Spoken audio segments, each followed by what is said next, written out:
All right, so we're going to walk through a super important section that kind of has a lot of moving parts, and that I think people really need to spend some quality time breaking down and really assessing fully before we ever introduce overhead motions, right? So we're going to go with overhead mobility. We covered the wrist earlier in a weight-bearing screen. We've talked about some elbow things, and we've also talked about a little bit of back position, right? But the big thing we haven't talked about is just the motion of overhead itself.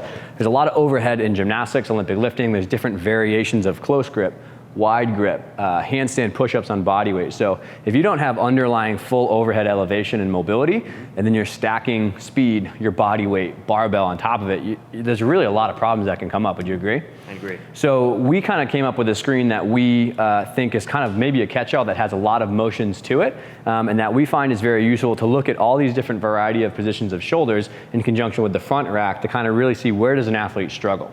And so, anything to add before we go through the screen? Yeah, I did want to say that when your athletes are having trouble getting the bar over top of their head, this is when you should probably start to look at overhead mobility. When I'm on a bar and I can't necessarily swing well or kick well, I start to get more motion from my spine here. I can't get this position when I try to press overhead. Either the bar doesn't get overhead, or you get athletes that are doing this right here. Sure. That's when you want to start to look at that. The other piece is that we're also looking at shoulder rotation, which comes into play in a front rack. So if people are having trouble with front rack, this is another area that is helpful to try to figure out what's going on. And then a big one that we touched on earlier was like that basic arch screen, right? If someone, you're gonna see a lot of people who really struggle to either elevate their arms off the ground or have a very big hinge point in their lower back. That thoracic spine does not have a uniform spine curve. So I think that if someone is really struggling on the basis of an arch hold or overhead mobility with just a basic PVC, you have to go through and screen this thing out because it's gonna catch up. A lot of people that we see in the clinic catch up with shoulder pain or wrist pain, and I think that if we'd be maybe more thorough about this front side assessment, we'd have a lot of better results down the road.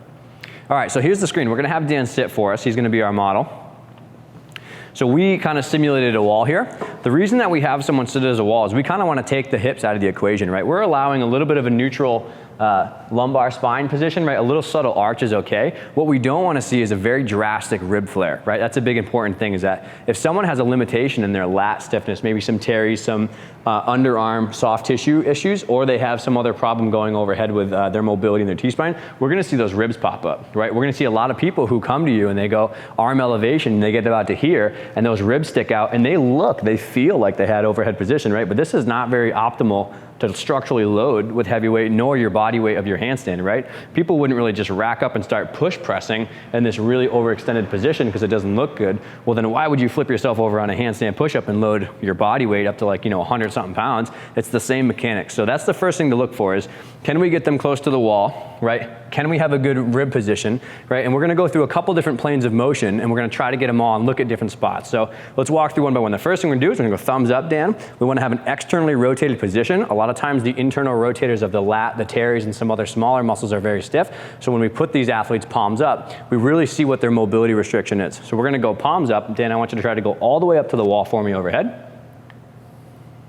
Good. And it's okay for the thumbs to spin a little bit. What we don't want to see is these hands really start to do this and do it into the Y, because then we're seeing some limitations again in those soft tissue issues underneath. Or sometimes people will have a little bit of a limitation here and they won't have a really good thoracic spine extension, right? They're going to stay rounded forward and you'll see that chin jut forward, right? We don't want to see somebody who can only get their arms overhead if their chin is drifting forward. So we're trying to see, can I get my arms overhead? Can I keep them narrow? We're looking at a jerk, position here. This is harder to get for, jerk, handstand, hanging, pull-ups, things like that. Can I maintain a relatively neutral spine position in my neck? And can I actually do this easily, right? If someone is trying to hold their breath in PR, their wall angel screen, it's too much effort, right? And sometimes they can't get up there and they lose pelvic control. Should be a very effortless, easy movement. So that's the first component. So we're gonna go all the way up.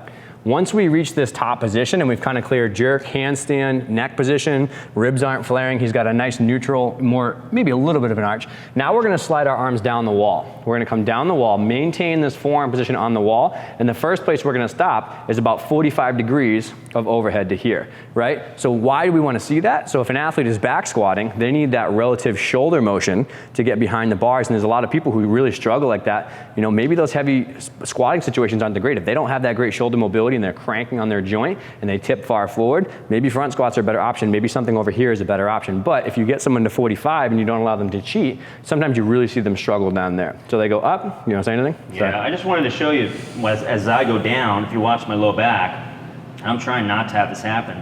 it starts to pop ribs off. kind of come up, yeah. Ribs come up, and then the other thing you see quite a bit is that athletes can't keep their wrists on the wall. Starting to cramp, sorry. So instead of this, we want to see, you get this, and then sometimes you see this, and that's not good either. Yeah. It's a very challenging position, but important to screen out before we just go forward in a barbell.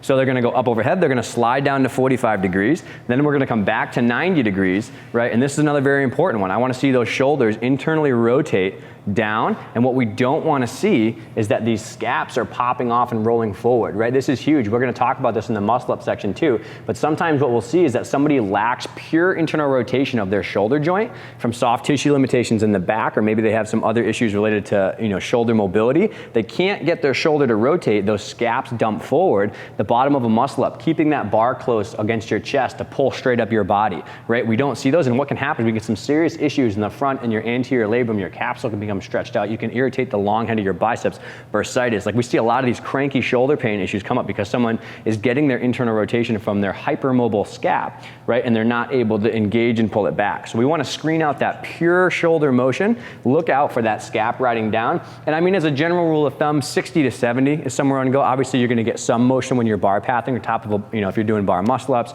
or anything else. But I think that that is a really important part to screen out early to make sure somebody has, if you have someone who's here and they can't even get their arm down a little bit, we got to be really careful about how we're approaching some of our fundamental skills. And then they're going to return back up, they rotate back to here, they go back overhead, and they go back down, right? So there's a lot going on with these things that we want to look for.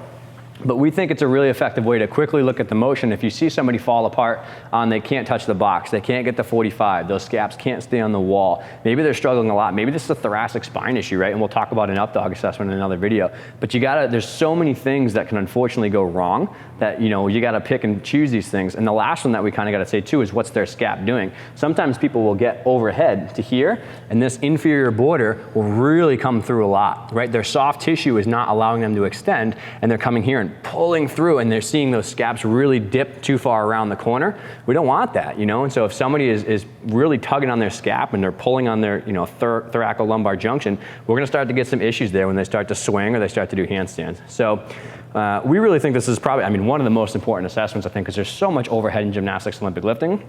You have to have mobility here. You have to have good external rotation of the armpits forward in the snatch grip. You have to be able to get close for swinging, for handstands. And if it's not even here at a sitting fundamental level and we just jump right into it with everything, I think we're going to start to run into some problems. You know? Yeah. Anything to add there? That's enormously important. One thing to think about from a performance perspective, when I'm snatching, if I'm not able to get that bar nice and close when I snatch, because I'm lacking this internal rotation, I will either get the bar close to my body by doing this, or the bar will end up coming away from my body. My technique won't look good. Maybe I'll jump forward to catch it, you know, or something else will happen because of that. So just gives you an idea why a snatch might not look good from a bar path position as you're going overhead as well. And if that's happening, boom, check this out, see what's going on. Yeah, and then one more performance thing that I haven't really touched on yet is, you know, efficiency. You know, really important that we're trying to be maximally efficient. We're trying to make sure that our power and our energy transfer is coming smoothly through the body. If you're really kinked up and you don't have that really good range of motion and mobility, you're gonna overtax yourself because you have to constantly get over your mobility barriers, right? If you don't have a soft tissue extensibility and you can't get all the way there, well, now every rep is more work. Every, you know, overhead position, I'm really taxing myself to keep that bar path up because it's tipping forward. Every handstand, instead of being effortlessly, if you watch some of Dave's videos, he's just stacked straight up on his wrist joints, and you can hang out there for hours because he's just maximally lined up. If my shoulder mobility is not there, if my, you know, scaps aren't in the right position, I'm really fighting against myself. So all these things for shoulder health, for elbow health, for wrist health are going to be important, but also we're going to maximize your efficiency and make sure you're metabolically, you know, as the top level as you can be. Mm-hmm. Agree with 100%. This screen is very, very important. The other thing is that we talked about sometimes when people develop pain, it's because they have restrictions somewhere. So if I have a restriction somewhere in my shoulder or my thoracic spine and ribs, and I'm doing a whole bunch of kipping on a bar and I'm moving a ton through my low back, sometimes low back starts to hurt. I'm like, oh, my back is tight, I need to stretch it. That might not be the problem. So if we make sure that we really take a look at the shoulder and the upper back and we take care of that, we might be helping people down the chain because compensations might be occurring as a result. Sure, and we're going to move this right into the next kind of muscle up section and dip section because that overhead position is important for kipping and those things, then we'll go to dips.